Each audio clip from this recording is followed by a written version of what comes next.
Дорогие друзья, вот еще у нас сегодня в гостях известный в широких кругах, можно сказать, знаменитый режиссер Михаил Макаренко. Вы знаете его по знаменитому клипу «На заре», если что касается Альянса, который был заблокирован из-за навала там просмотров, 1 миллион просмотров в день. Ну, а еще он там снимал, может, сейчас частично расскажет, много кого. Миша, вот расскажи, пожалуйста, дорогим нашим слушателям и зрителям, как ты вообще докатился до такой жизни? Снимать артистов. Это что за профессия такая? Ну, я закончил журналистику, и 5 лет я... То есть закончил, все, журналистику. Все, Миша закончил журналистику, так что... Я закончил факультет журналистики и работал 5 лет журналистом. Потом мне предложили утреннюю почту вести. Я попробовал и понял, все надо делать самому. И самому снимать, и монтировать. Ну подожди, утренняя почта, мне кажется, у тебя была после Альянса. После, конечно. Но ты расскажи сначала, вот как ты умудрился Альянс-то зацепить, вычленить из общего, так сказать, числа. Я был на передаче Москва-Ленинград, по-моему. А, Телемост, понятно. Телемост. Я заметил вас, подошел, познакомился, и заведующая главного редактора по технике, она сказала: а что ты ничего не снимаешь? Ты же музыкальный редактор. Я сам был удивлен. Я сначала работал музыкальным редактором. Я говорю: а на что? Она говорит: да полно техники, все стоит, никто не трогает. Во времена были, представляете? Вот. И я поехал, ну и сделал эксперимент, который я давно забыл, как свою ошибку. Вот. Но ты нашел это. Нет, вот тем людям, которые говорят, что мы там жили при совке, там, то есть все, там ничего у нас не было, у нас все было, мы ничем не пользовались. Она говорит: хочешь, бери автобус с 8 камерами и светом. Хочешь Мерседес там с 2 камерами? Я говорю: мне поменьше, там людей-то немного. Нас всего 2. Хотя ваших друзей, вот это биоконструктор, понабежало. Я на Калининском проспекте, я там взял деньги, цвет, там, в общем, все там потратил. Вообще, это было зарождение шоу-бизнеса у нас. Вот, переход, так сказать, от вот такой профессиональной сцены, ну, псевдопрофессиональной, которая там была. Она, конечно, была профессиональной, но как-то было все очень, очень узко. И вдруг раз так расширилось, ну, благодаря в том числе вот таким людям, как Миша. Потому что раньше, как, знаете, человек был не инициативен. Очень много было возможностей. За счет того, что инициативы не было, все эти возможности как-то раз. А тут вот видите, кто-то ему сказал: ты чего сидишь? А он говорит: а что-то я просто сижу. Сижу, что-то я сижу. А что-нибудь дайте мне. Он говорит: да пожалуйста, Мерседесы. Представляете, в 80-е годы там Мерседесы, какие-то там 8-камерные там автобусы. Вот, так что кто будет рассказывать, что мы там жили за каким-то железным занавесом, ни шиша подобного. Это просто из-за нашей вечной русской ленности. Сидим, что-то такое ждем, а вот Миша встал и начал делать.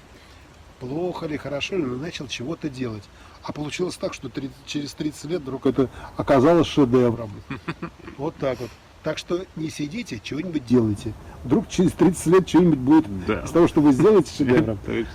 Миша, расскажи, пожалуйста, чем ты сейчас занимаешься? Что-то фотографии, клипами. А что у тебя, какая-то студия или что? Нет, зачем иметь студию? Студию надо держать, за нее платить, за аренду. Мне проще заказать на 8 часов какую-то студию, ну, в аренду. Ну, то есть... Там все сделать. А зачем самому иметь? Ну, то я вот не знал вот об этой твоей ипостаси. То есть ты теперь еще и фотограф, потому что мало того, что... Ну, уже 11 лет. Да? 9 лет назад во Франции я был признан в десяток лучших в мире фотографов. Это меня так рассмешало, мне посвятили целый журнал моих работ, ну и так далее. Ну так, и так вот запросто. Не, вот мне так- просто было интересно, как сделать один кадр и сделать из него историю вот какую-то. Вот, потому что клип это мне было понятно, это какая-то история, которую можно 3 минуты там рассказывать. А вот в одном кадре сказать и одно, и другое, и третье, вот какие-то эмоции передать. Ну, я начал пробовать и вот продолжаю интересоваться, потому что обычно 2 года мне хватает для того, чтобы все изучить, и мне это надоедает. А вот с фотографией я каждый раз делаю все по-новому, не по шаблону. Потому что если по шаблону делать, это быстро и никому не нужно. А вот Ну, короче говоря, кому на паспорт надо сфотографироваться, и даже на загранпаспорт, пожалуйста. Причем сделай так, что потом не оторвешься. И в 10 лучших фотографий мира войдете 100%. Молодец, Миша. Ну, он за что не возьмется человек, и все в руках горит. Такой человек. Молодец. А вот знаешь, я что хотел сказать, спросить тебя. Вот ты, как может быть, кто-то из зрителей знает, что сняли нам клип, написан «Забытые слова». да. Вот расскажи нам, пожалуйста, вот, как ты вообще тут вот до этого-то докатился? Что Ты попросил. я попросил? Да? Это какой-то угар НЭПа был. Я даже не помню, что я тебя просил. Ну расскажи о своих Ты впечатлениях. сказал, Я выбери сказал, одну поехали. из 3 песен, где будет девушка с рыжими волосами. Я прослушал весь альбом и остановился именно на этой песне, потому что она больше всего подходила. И скажу честно, сначала она мне не очень понравилась. Но выбрал. Ну, выбрал, потому что там была девушка.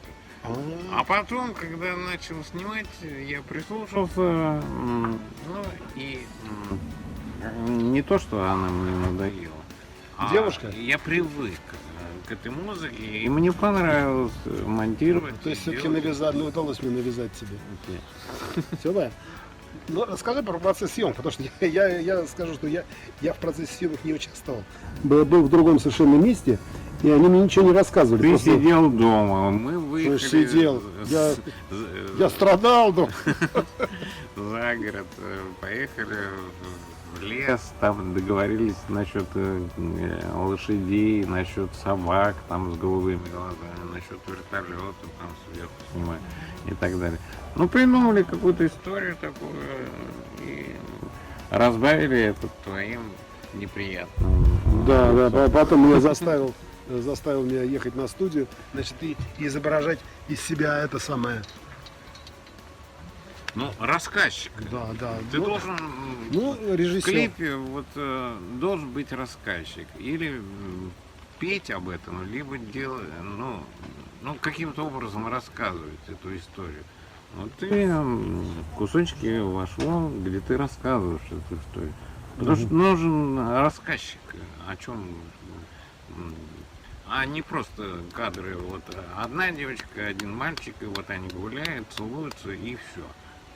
Нет никакого смысла в этом. Есть твои эмоции, где ты, нормально сделал. А вот сейчас вот один написал, вот насколько это согласуется с твоим видением, что вот огненно-красная девушка это была муза Олега Простаева. И вот он, дескать, она его вдохновляла на написание песен. Вот так это прочитал один из зрителей. Не, правильно прочитал, потому что в клипе каждый должен чувствовать свои мысли. Кто-то будет думать, что это твоя дочь, кто-то, что это твоя молодая любовница, я не знаю, или муза, или воспоминания твои. Каждый читает в своем Миша, мозгу свою историю. я прям задрожал от твоих фантазий. Ты когда сказал, что или твоя дочка, или твоя любовница, или я сказал, или муж, подумал, что ты сказал, продолжишь. Нет. Но я потом отлегло, Нет, все должен читать этот клип каждый для себя. Кто эта девушка и так далее. И Ну, Кто да. она для тебя? Почему ты поешь именно они, а не о ровеснице? Вообще клип, мне кажется, что это способ человека, способ такой, да, заставить человека думать о песне. То есть размышлять о ней, не просто ее слушать, Ну да. а как-то что-то фантазировать.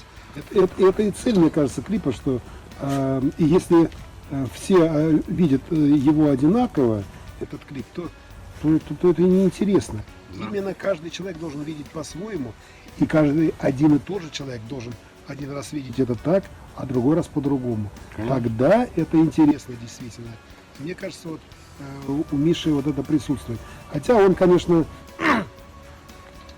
больше любитель таких гламурных всяких, так сказать, построений, типа все в перьях, чтобы было. Да какие перья? Ну расскажи нам о своих трудовых подвигах, как ты там снимал всяких там звезд российской эстрады. Ой, мне проще сказать, кого я не снимал. Их Вот, более давай. 500. Потому что все это вспоминать мне... Расскажи, кого не снимал тогда. Хорошо, раз проще. Не снимал я Земфиру. Да? Остальных, по-моему, все. А почему Земфиру не снимал? Не знаю. Ну, не знаю, что значит. Ну, не знаю, Ну, ну сколько можно... не удостоили понять тебе. Ты не делал выбор. Ну, просто не сложилось. Не А сложилось. так, Ну вот видите, такой пробел. Надо восполнить. Еще не поздно, кстати. да, Надо Земфире. Земфира, пожалуйста. Ну, пусть вот единственный, так сказать, пробел. Пазл, чтобы полностью сложился, нужно, чтобы Миша снял Земфиру. И мне кажется, уже тогда будет комплект. Ну что, Миша, а вот расскажи нам, пожалуйста, вот поллета я тебя ждал, чтобы ты приехал и как-то проучаствовал вообще в наших творческих планах. Но ты игнорировал. Что у тебя там может быть? Я даже не знаю, что я теряюсь в догадках. То ли любовь тебя какая-то настигла внезапная. Ну, я решил жениться. Шибиться. Ну а что, я А, 25 лет холостой, и пора бы. а тебе уже 25? Пора, Было. А, уже было. А теперь это 20? 55, уже пора. О, Представляете, какие новости вообще в нашем блоге. Это же, ну, Миш, и когда, так сказать, свадьба, и как это все будет? Не знаю, пока ничего не Как, ты знаю. то есть ты решил? Просто решил же? А есть персонаж какой-то? Да. Ну это, листуар уже какой-то есть? Ну, то есть, вы признались друг другу в любви? Обязательно. Интересно. Так, а целовались? Да. Ничего себе! Сейчас далеко зашло же. Кошмар. Теперь уже ты как порядочный человек просто обязан. Так, поступило уже предложение конкретное, поступило ли согласие? Конечно. А кто кому предложил? Обоюдно. Накрыло! Да, накрыл. Слушай, я поздравляю Михаила, желаем счастья в личной жизни и все такое прочее. Слушай, ну вот молодая семья скоро у нас образуется, видите, в нашем окружении. Ну, Миш, ну мы тебя все серьезно. Шутки шутками, дело хорошее, и я приветствую 100%. Человек не должен быть, я в одном блоге говорил, человек должен быть с кем-то всегда. А что одному, что это за жизнь-то? Это так только кажется, что проще, ничего подобного. Дело даже не в каких-то этих, а просто это неполноценно. Все-таки нам нужно стремиться к какой-то полноценности. А человек все-таки, ну, конечно, есть люди, которые, вот как свойство такого характера, хотят, и им вполне достаточно быть. Но это не норма, мне кажется. Все-таки, ну, норма это для человека это семья. Ну, Миша, значит, мы тебя будем это самое всячески поддерживать. Ну, в смысле, посылать тебе, так сказать, пассы такие, или пассы, как правильно. Вот. Друзья мои, я на этом иссяк, больше у меня больше у меня никаких новостей нет. Ну там они сбоку где-то, конечно, есть. А вот скажем спасибо большое Михаилу, что он посетил наше, так сказать, вот это убогое сборище. Да называемое. ладно тебе. В общем, Миша, еще раз поздравляем тебя с таким хорошим решением, с разными новостями. Надеемся, что наше с тобой, так сказать, творческое сотрудничество еще продолжится. Вот. И опять же, если, Обязательно. да, если кому сфоткаться там на память там или На памятник. Что скажешь? на памятник, на что еще там, на эти, на паспорт и на студенческие билеты. Пожалуйста. На тарелке. Студентам скидки на тарелке. На кружке. Ребята, все. До свидания. Будьте здоровы, счастливы. До свидания. Всего хорошего.